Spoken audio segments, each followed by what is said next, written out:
My name is Stacy Daw. I love pop culture, writing, video making, cooking, and playing the ukulele. I am on the autism spectrum, and I have 3 degrees from Memorial University, including a master's in education, curriculum teaching, and learning. I also struggle with depression and am receiving counseling to help with behavioral issues. My mental health issues have led me to have a lot of interactions with police in the past. Some good, some bad, some mixed. This has inspired me to want to help police learn about autism and how to avoid misunderstandings when interacting with people on the spectrum. As part of my master's degree, I wrote an autoethnographic paper drawing upon my experiences and what police may learn from them. This presentation is based on a combination of academic research and personal experience. It is impossible to cover everything police need to know about autism in one video, but this teaching video is meant to be an overview. Autism used to be seen as a linear spectrum, but it is more accurate to view it as a collection of traits, the intensity of which varies from person to person. For example, one person on the spectrum might be high in sensory sensitivity and low in fixations. Another person on the spectrum might be the opposite. Each person is different and will exhibit various traits of autism differently. This video therefore contains many generalizations that are not true in every circumstance, and things will vary case by case. Though traits will vary from person to person, there are some general characteristics of autism that are important for police to be aware of. First, sensory sensitivity, becoming irritated and overwhelmed by certain sounds, sights, textures, or other stimuli. Communication differences, such as literal mindedness and selective mutism, where the individual may become unable to speak in certain stressful situations and rely on nonverbal communication. Behaviors that might unintentionally appear aggressive, and finally, appearing to be under the influence of drugs or alcohol when they are not. People on the autism spectrum tend to be very adherent to rules. Personally, I almost never break the rules intentionally because the idea of being in trouble stresses me out, and I also don't like to do anything I'll have to lie about. When I do get into trouble, it is often due to miscommunication or difficulty with emotional regulation.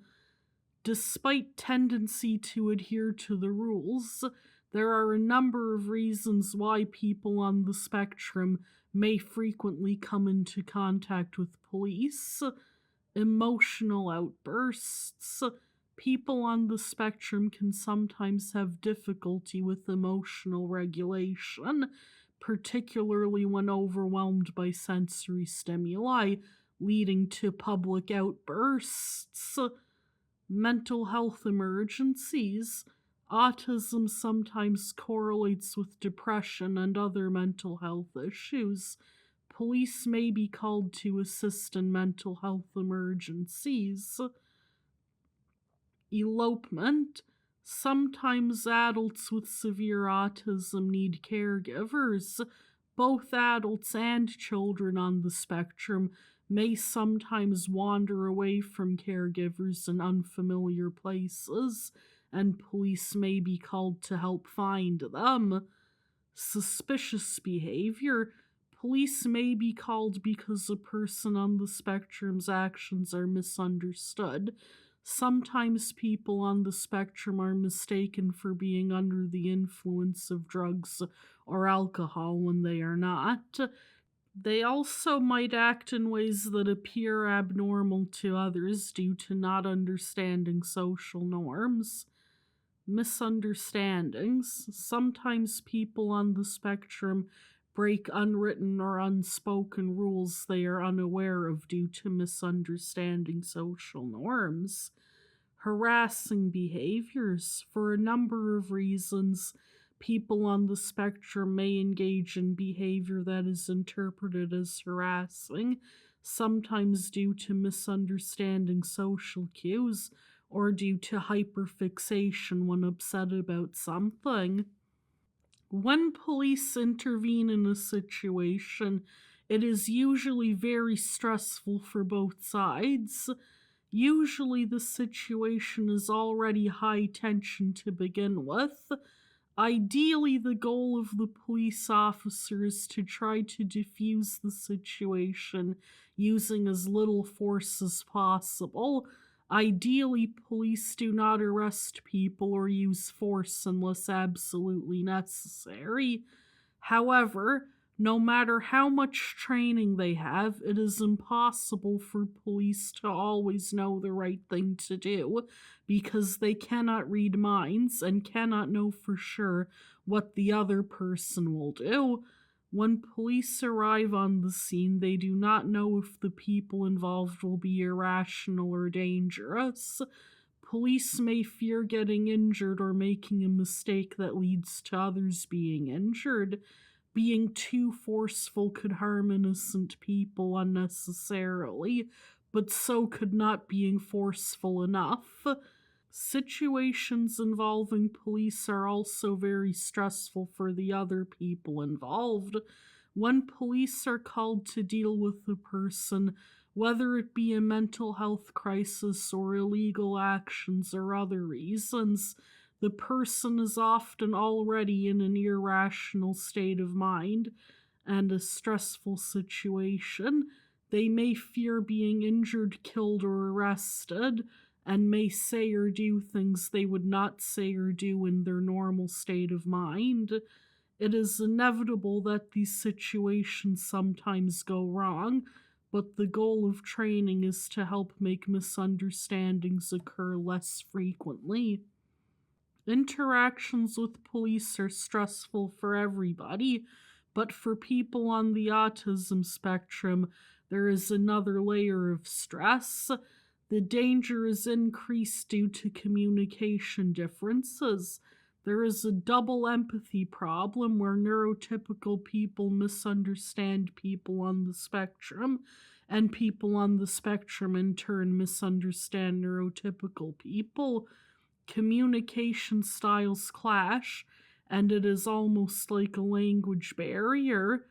When autistic behaviors are misread as defiance or aggression, police may fear the situation is unpredictable and react with more force than necessary. People on the spectrum may react defensively to high stress and be seen as dangerous or combative. They may involuntarily fight back against being restrained. In extreme cases, the person on the spectrum may end up being injured or unjustly arrested. Although there will always be a danger of miscommunications occurring between police and people on the autism spectrum, knowledge about autism may reduce the risk. Some things police should know about autism are: if a person with autism is unresponsive to questions or commands, it may not be defiance. They may be unable to respond due to stress or may be having trouble understanding the question or command. Sometimes people ask me a question that seems straightforward to them, and to me it sounds like they're asking how much the color blue weighs. I don't know how to logically answer, and I tend to go silent. It is a good idea to try rephrasing the question or command. It is also a good idea to try offering alternative methods of communication, such as sign language, writing, pointing, or offering simple yes or no questions. Once I had a situation where campus police were trying to get me to choose between two options, and I could not communicate my choice because I was too stressed to form full sentences. It would have been helpful to ask simple yes or no questions or give me something to point to. It is important to be aware that people who are normally able to speak may sometimes be unable to speak in certain situations. It is important to recognize behaviors such as stimming, the use of repetitive movements as a form of self soothing, should not be mistaken for aggression. It is important to know about sensory sensitivity to avoid overwhelming people on the spectrum. When overwhelmed, the person on the spectrum may be prone to involuntary violent emotional outbursts as a stress response. Some potential triggers are flashing lights, sirens, crowds, being yelled at, being touched, and emotional situations. Police should try to minimize any potential sensory triggers.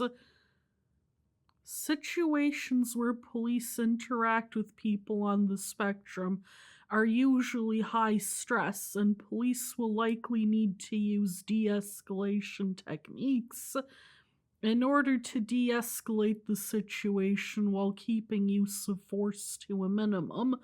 The best way to do it will vary case by case. There is no one size fits all approach. Still, there are some general guidelines police can follow. First, police should avoid overcrowding the person and allow space to calm down if possible. Next, police should try to minimize sensory stimulation and reduce harmful stimuli. For example, turning off flashing lights on the top of the police vehicle. Police should allow the person to use self soothing techniques such as stimming and comfort objects, maybe even offer a comfort object such as a small plush toy or stress ball if available. The person on the spectrum may be highly stressed out by the idea of being in trouble. Police should not lie, tell the person if they are in trouble, but reassure them if they are not in trouble, help them to understand the situation.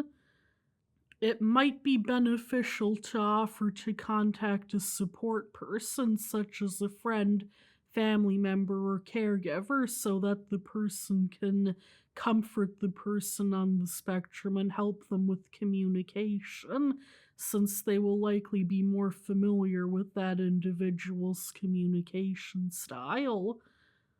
Once they feel safe, it is important to listen to the person on the spectrum and validate their concerns with words and actions. They will likely be fixated on what they are upset about and need to be assured that their concerns are being heard, even if sometimes there is little that can be done about their concerns. After the person has finished saying what they need to say and you have validated their feelings, it can be calming to redirect their attention to talking about something else. People on the spectrum often have special interests that they enjoy talking about. For instance, I enjoy talking about cooking and pop culture. Getting the person talking about something they enjoy can have a calming effect, but do not jump to this too soon. They may need to finish talking about their concerns before being able to shift focus to something more positive. This video is a brief summary of things that are useful for police to know about autism, but it only scratches the surface. With patience and understanding, police can help people on the autism spectrum through stressful situations. Videos like this can be a start to developing training exercises to create a better world for all.